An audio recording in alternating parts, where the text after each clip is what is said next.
중대재해 재발을 막으려면 어떻게 해야 되느냐. 그러니까 지금까지 이제 실태와 이 계속 사고가 반복되는 원인들, 그 중에 특히 이제 위험의 외주화를 초점에 맞춰서 이제 쭉 다 이렇게 토론을 쭉 해왔는데, 이제 마지막으로 일단 재발을 막으려면 뭐부터?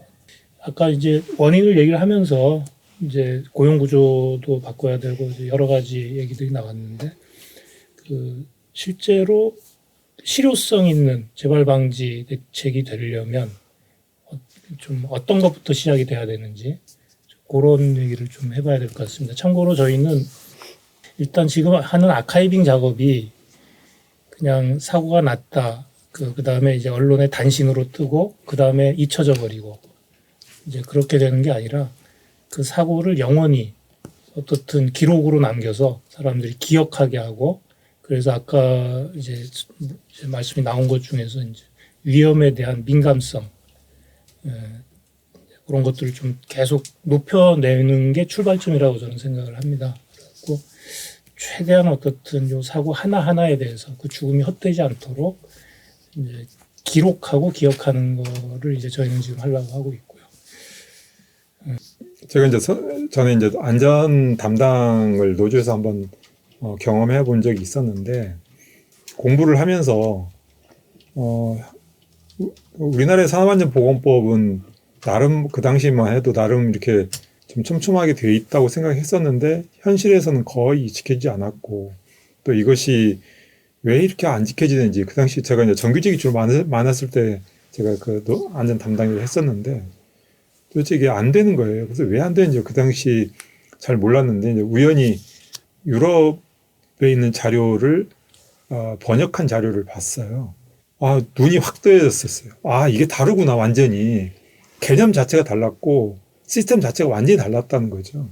그래서 이 노동자의 안전과 보건의 문제를 아주 체계적으로 정리를 해놨던 그런 자료를 보고 정말 깜짝 놀랐습니다. 우리가 이런 수준이었구나, 비교가 됐던 거고요.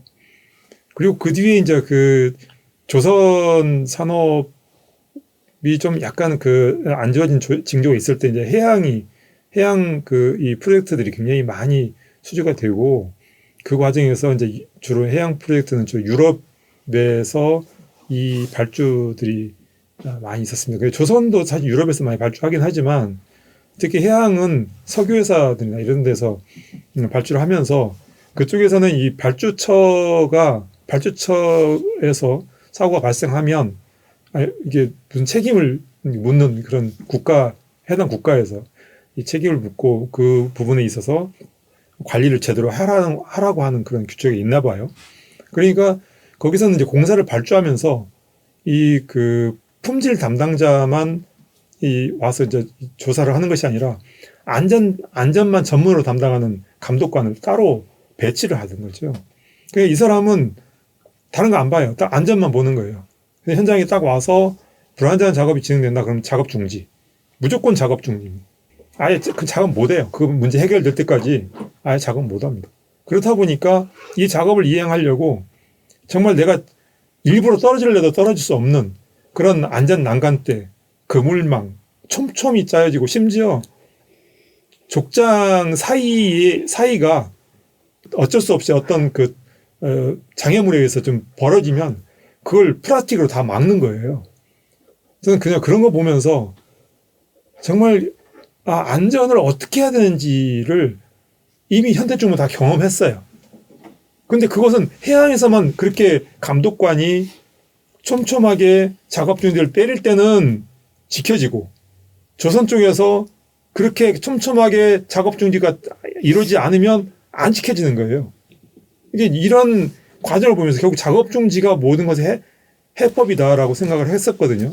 그런데 문제는 뭐냐면, 작업 중지권을 현장에서 그 넓은 이 야드에서 우리 집행 간부들이 움직이기가, 다른 일 다 제끼고 이것만 하기는 쉽지 않기 때문에 현장에서 그런 작업 중지를 활용하지만 한계가 많죠. 그러면 사실 현장에서 회사의 안전 관리자들이 거의 200명 가까이 되는데, 이 사람들이 현장의 안전 패트롤 다 주야간으로 다 돌고 있거든요. 이 사람들이 사실 강력하게 작업 중지권을 발동을 하면 작업 중지를 할 수 있거든요. 근데 이게 잘 안 돼요.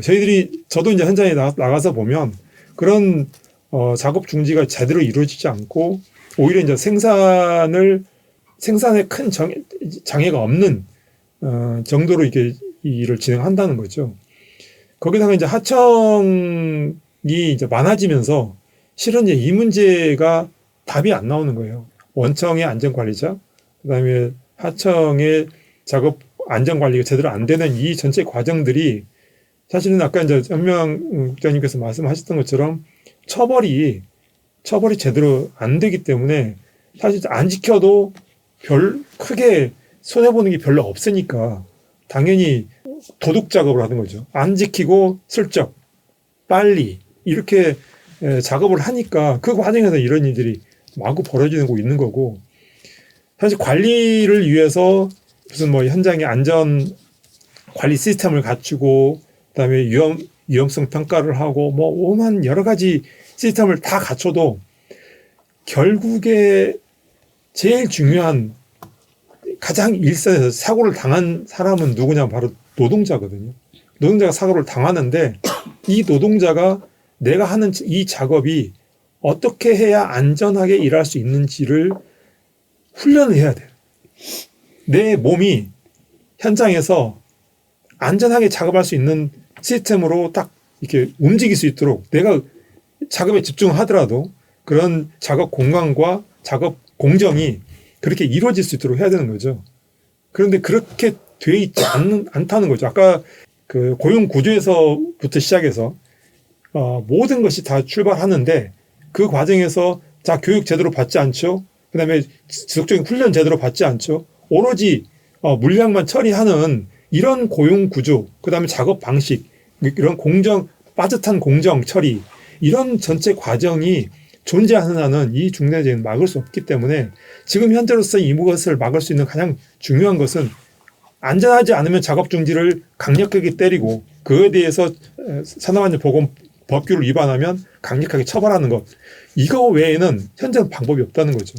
자본은 고용구조 바꿀 생각이 없고 또 노동부도 이거에 대해서 방관하고 있고, 그러면 이걸 바꿀 수 있는 방법은 특별한 감독관이 이것을 제지하는 방법 외에는, 그러니까 작업 중지나 지난번에 그 유럽에서 안전 감독관이 그 작업 중지를 하듯이 아예 상시적인 작업 중지가 이루어지면 아예 현장에서 안전하지 않으면 작업 중지 때린단다.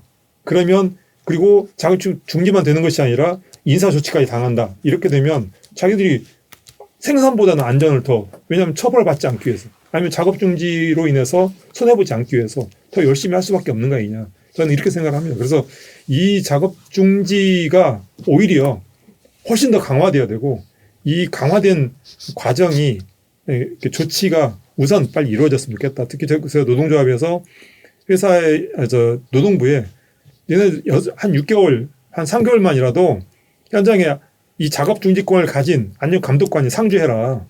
그러면 현장에서 상주한다는 것 자체만으로도 현장의 안전이 지켜질 것이다. 그래서 그냥 어디 패트롤 하는 이렇게 일정 따라 패트롤 하는 것이 아니라 그냥 다니면서 걸리면 다 조치를 취한다. 이런 식의 이 조치가 이루어진다면 현장에서는 도둑 작업을 하는 순간부터는 더 큰 제재가 가해진다면 그냥 그 작업도 할 수 있겠냐는 거죠.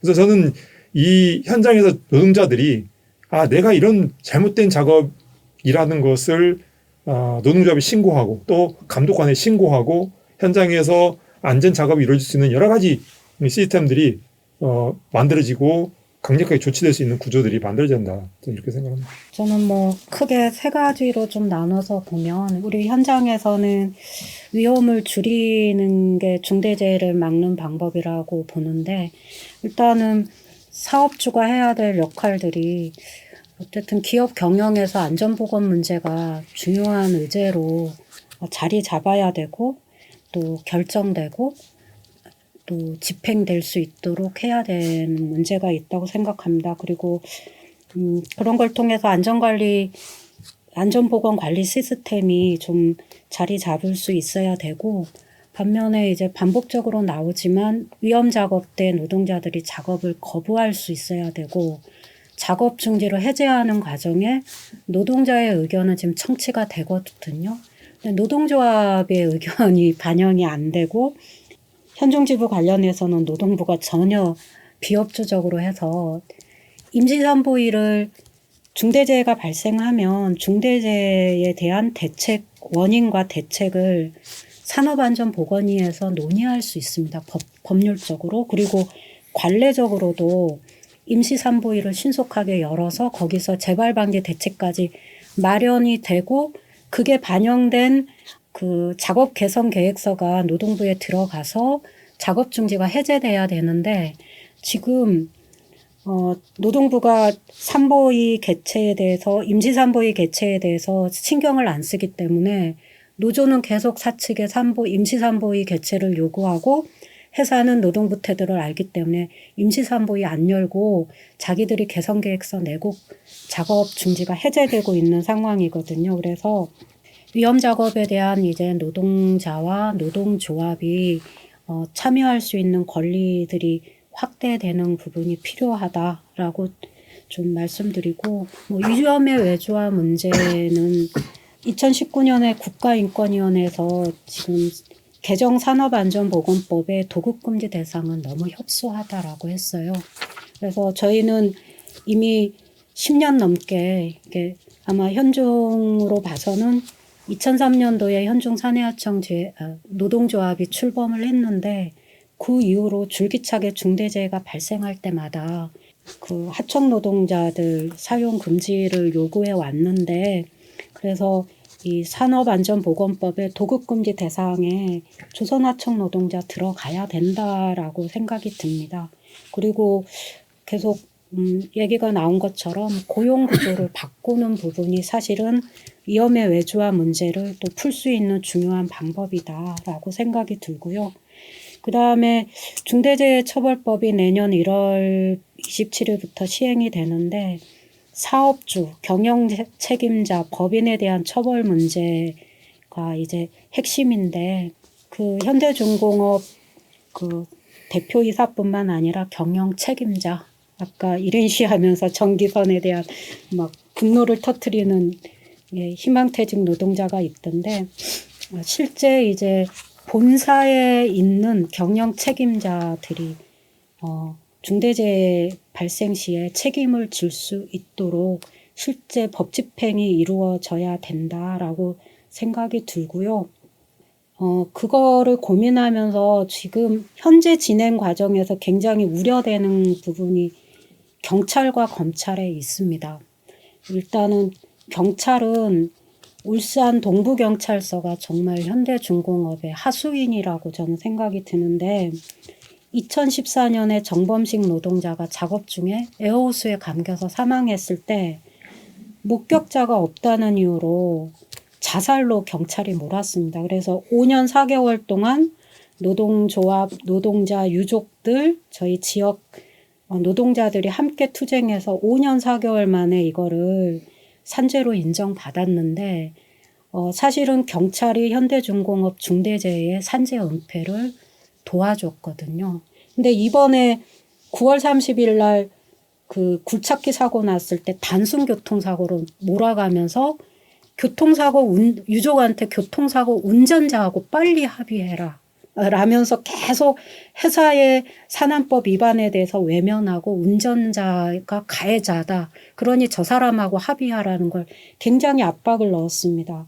자녀분도 현종지부 조합원이고 또 노동조합하고도 관계가 긴밀히 유지되면서 그걸 거부하고 산안법 위반한 현대중공업에 대한 그 문제 제기를 해서 합의는 했는데 이런 것들을 보면서 지금 경찰이 현대중공업 중대재해에서 업무상 과실치사에 대해서 대표이사를 계속 불기소 의견을 내고 있고 이런 과정에서 이제 지금 중대재해처벌법이 시행되면 자기들한테 조사권 달라고 경찰이 하고 있는데 굉장히 우려되는 상황이어서 이런 거는 좀 지금 고민 지점이니까 좀 말씀드리고 아까 앞에서도 말했지만 검찰의 솜방망이 처벌이 지금 대표이사 처벌을 가로막는 아주 중요한 방식으로 작용하고 있어요. 그래서 지난 5건은 울산검찰이 이제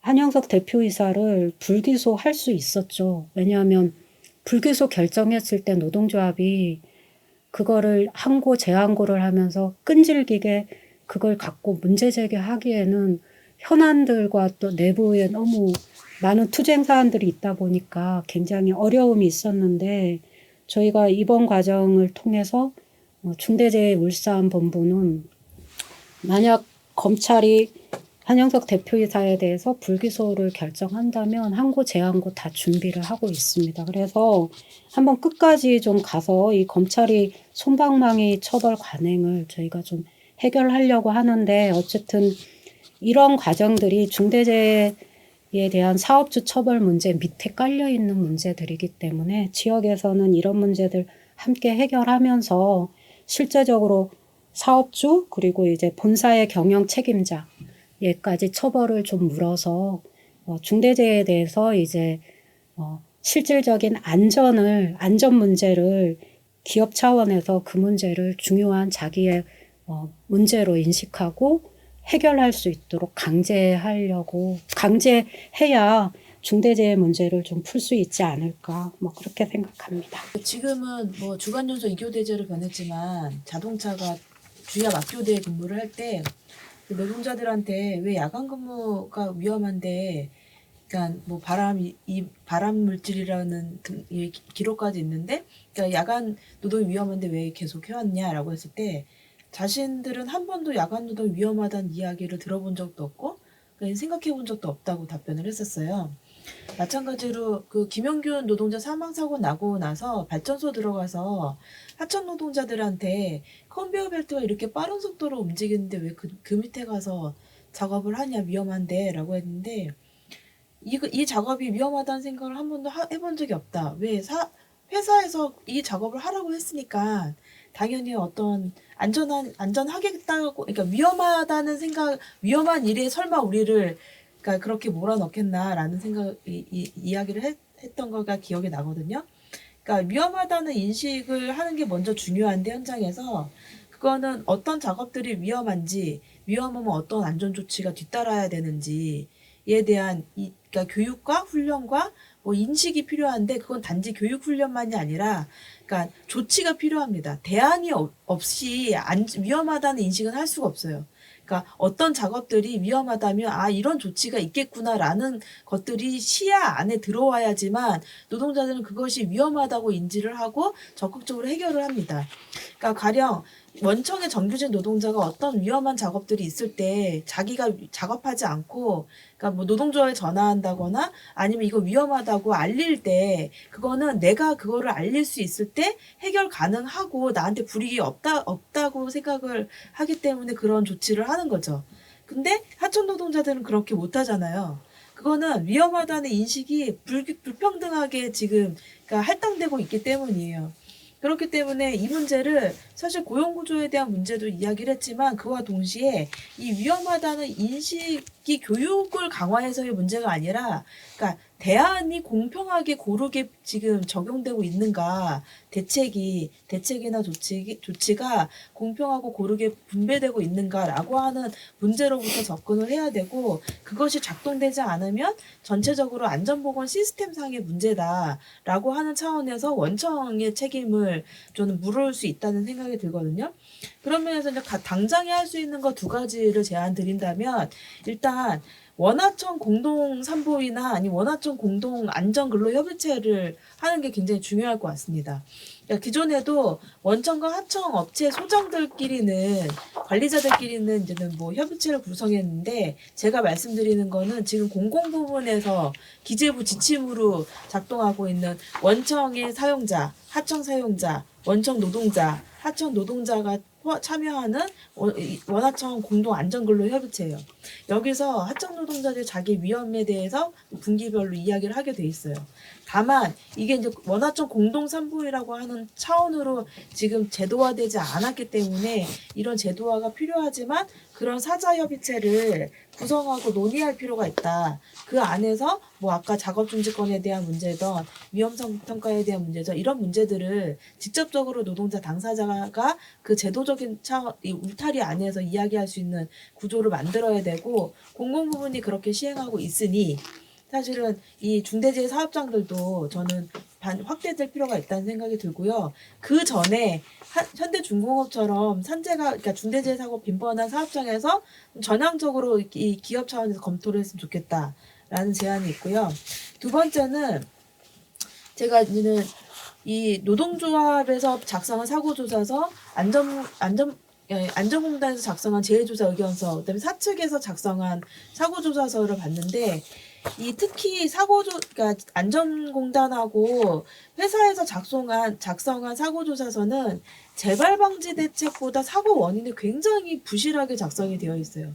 굉장히 표면적이고 기술적인 수준에서 사고 원인이 작성이 되어 있고 그나마 뭐 중대재해심의위원회 제출용으로 작성하기 때문에 재발 방지 대책들이 굉장히 디테일하게 나열되어 있는데 사실 더 중요한 거는 사고 원인에 대한 심층적인 분석이기 때문에 이 분석들을 좀 충실하게 수행했으면 좋겠고 이거를 정기적으로 산재 백서를 만들어서 제작을 했으면 좋겠습니다. 그래서 저 연구팀이 지금 뭐 2014년 이후에 35건의 사고조사서를 산재 백서처럼 만들고 있는데 이거 사실은 현대중공업 기업이 해야 될 일이에요. 그리고 언젠가 고용노동부에 제출했던 자료 중에는 산재 백서를 만들어서 제작하겠다 이런 뭐 이 약속도 있었는데 그 이행됐는지 안 됐는지 모르겠어요. 제가 알기로는 산재백서를 구할 수가 없어서 작성되지 않았다고 저는 일단 판단하고 있습니다. 그래서 정기적으로 산재백서를 만들어서 현장의 작업 반장이나 관리자 라인, 노동조합, 노동자들에게도 배포를 해서 구체적으로 어떻게 사고가 발생했는지를 알게 하는 게 굉장히 중요한 도움이 된다는 생각이 들거든요. 그래서 이 두 가지는 빠른 시일 내에 꼭 이렇게 현대중공업이 좀 전향적으로 검토를 해서 실행을 했으면 좋겠습니다. 네. 현대중공업이 내년에 창사 50주년이라고 합니다. 세계 최대 조선소로 이렇게 성장을 했고, 그러나 이제 그 이면에 이제 많은 노동자들이 과정에서 이제 산재로 사망을 이제 하셨습니다. 내년 2022년 창사 50주년이 되는 그 해만큼은 중대재해 사망사고가 한 건도 없었으면 좋겠습니다. 이거는 울산 시민의 한 사람으로서 현대중공업에 간절히 바라는 소망 중에 하나입니다. 어떻게 창사 이래 74년부터 단 한 해도 안 거르고 매년 중대재해로 공장 안에서 사람이 죽어났는데 이런 문제가 계속해서 반복되고 고쳐지지 않는 건지 현대중공업의 이제 최고 경영 책임자부터 일단 이런 이제 시민들의 간절한 소망들을 좀 외면하지 마시고 적어도 내년에는 산재 사망사고, 중대재해 사망사고가 없는 원년이 되기를 간절히 바랍니다. 오늘 수고 많으셨습니다. 네, 고맙습니다. 수고하셨습니다.